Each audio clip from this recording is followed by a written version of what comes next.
السلام علیکم ورحمۃ اللہ وبرکاتہ۔ سب سے پہلے درود السلام، الصلاۃ والسلام علیک یا سیدی یا رسول اللہ، الصلاۃ والسلام علیک یا سیدی رحمۃ اللہ العالمین وعلی آلک واصحابک یا خاتم النبیین۔ آج میں آپ کو بلور کے بارے میں بتاتا ہوں۔ اسے انگریزی میں کرسٹل کہتے ہیں۔ اس کے پیالے، دوربینیں بنتی ہیں، جھاڑ، فانوس اور دیگر اشیاء بنتی ہیں۔ زمانہ سلف کے لوگ، جو پرانے لوگوں کو وہم تھا یہ منجمد پانی ہے، اس لیے انگریزی میں اسے کرسٹل کہتے ہیں، جس کا مصدر ایک لفظ ہے جس کے معنی برف کے ہیں۔ رنگ عموماً سفید ہوتا ہے، شفاف وغیرہ شفاف دونوں قسم کے ہوتے ہیں۔ طاقت انعکاس دو چند گھسنے سے طاقت برقی پیدا ہوتی ہے۔ تیزاب ہائیڈروفلوک اور کوئی تیزاب اس پر اثر نہیں کرتا۔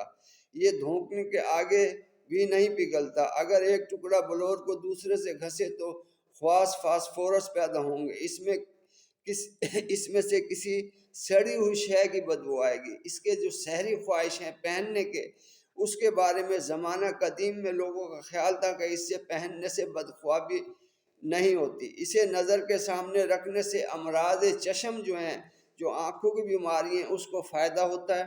جس عورت کا دودھ سوکھ گیا ہو، اگر اس کے پستان پر ملیں تو بہت دودھ ہوگا پیدا۔ بکری کے دودھ میں بھگونے سے یہ مصفا ہو جاتا ہے۔